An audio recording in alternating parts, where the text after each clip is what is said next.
ఇంగ్లాండ్తో స్వదేశంలో 3 వన్డేల సిరీస్కు భారత్ క్రికెట్ నియంత్రణ మండలి బీసీసీఐ జట్టును ప్రకటించింది. రోహిత్ శర్మ కెప్టెన్సీలో 15 మంది సభ్యులతో కూడిన వివరాలను శనివారం వెల్లడించింది. ఇదే జట్టు ఒక్క మార్పుతో ఐసీసీ ఛాంపియన్స్ ట్రోఫీ కూడా బరిలోకి దిగుతుందని వెల్లడించింది. కాగా ఇంగ్లాండ్తో వన్డే సిరీస్కు యువ ఓపెనర్ శుభ్మన్ గిల్ వైస్ కెప్టెన్గా ఎంపిక అవ్వగా, మరో young opener batter Yashasvi Jaiswal తొలిసారిగా వన్డే జట్టులో చోటు సంపాదించాడు. ఈ నేపథ్యంలో కెప్టెన్ రోహిత్ శర్మ ఓపెనింగ్ జోడీగా ఈ ఇద్దరిలో ఎవరు తుది జట్టులో ఆడతారనే దానిపై ఆసక్తిగా మారింది.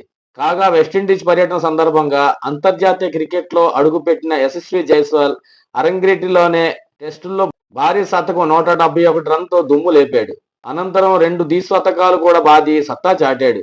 అదే టూర్ సందర్భంగా అంతర్జాతీయ టీ20లోనూ జైస్వాల్ ఎంట్రీ ఇచ్చాడు.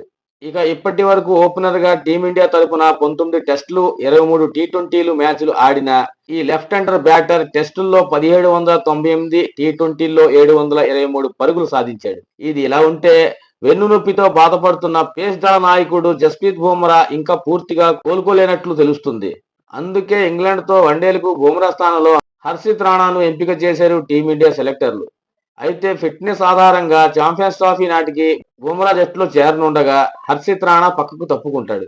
ఇక ఈ జట్టులో వికెట్ కీపర్లుగా కేఎల్ రాహుల్, రిషబ్ పంత్ స్థానం సంపాదించగా, స్పిన్ దళంలో కుల్దీప్ యాదవ్తో పాటు ఆల్రౌండర్ రవీంద్ర జడేజా, అక్షర్ పటేల్, వాషింగ్టన్ సుందర్ ఉన్నారు.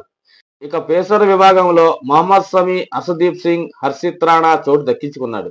ఇన్ఫర్మేషన్ నచ్చితే ఒక లైక్ చేయండి, అలాగే ఛానల్ సబ్స్క్రైబ్ చేసుకోండి ఫ్రెండ్స్. Thank you.